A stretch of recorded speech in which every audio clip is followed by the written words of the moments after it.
Hello, Mr. Barton here, and welcome to another Diagnostic Questions tutorial video.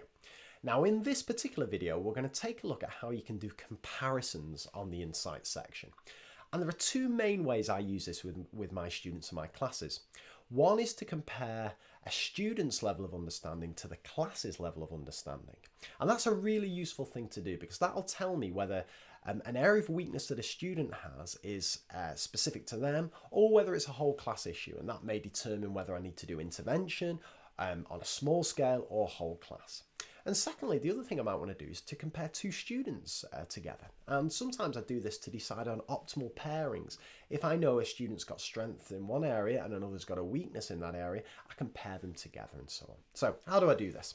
Well, you'll need to have watched the previous video that shows you how to get to this class insights page. It's the same one I've used throughout all of them. And this is my year 11 class that I've got up there. And what I'm going to do is I'm just going to get a student up. So let's go for Amy. But what I'm going to do is I'm just going to go Amy over all time. Now, the reason that that was set to custom there was in a previous video, I'd looked at showing how you can compare Amy's performance over two different time periods. But I'm just interested in all time. So I'm going to click go there on that one. And then we've got the class's levels of understanding compared to Amy's levels of understanding. And this is really interesting, right? Because this is where I can start to maybe select Amy and I can see Amy has got a weakness when it comes to loci and angle bisectors. And I can start to have a little hover over here and see, look, there's loci. But the rest of the class, that similar kind of area, don't seem to have such a misconception there. So that's probably exclusive to Amy. So that's something maybe I need to work with Amy on. But however, you'll see some other areas down here. So we'll start to see transformations of functions that Amy struggles with as well. So that to me suggests that's a whole class issue and not specific to Amy. So you can start to see hopefully that that's going to be a really useful thing to start building up.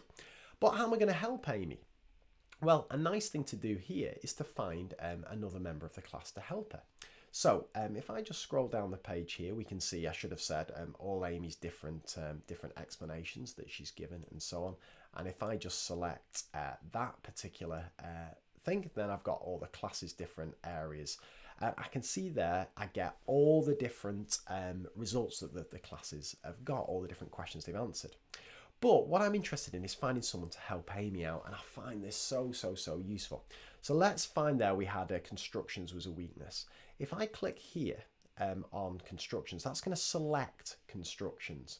Now if I scroll down, everything's been updated just to look at construction questions, and crucially this has been updated as well. So now I can have a little look along here and say, right, who's going to be good to help Amy? Who's got a good understanding of this? Well, maybe Caitlin. Caitlin's got 8 out of 10 on constructions. Maybe Katie. Now Joe, he's only answered 2 questions, but he's got both of those right. So can you see how immediately this is going to give me a good way of pairing up students together and finding students to help each other?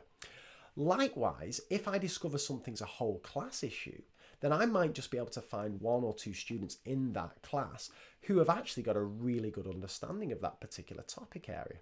So if we take something like, I don't know, cubics and reciprocals, which is a whole class issue, if I scroll down, maybe I can find, well, Katie and Amy are doing all right, but nobody's really doing well with that. So that is probably going to be a whole class issue. But if I take something like combined events, I'll take off cubics and reciprocals, just have a scroll down. Then look, we can see Jude, he's a pretty solid understanding of that. So maybe I'll have a word with Jude and say, do you fancy doing a little slot at the front of a class and helping everybody out with this?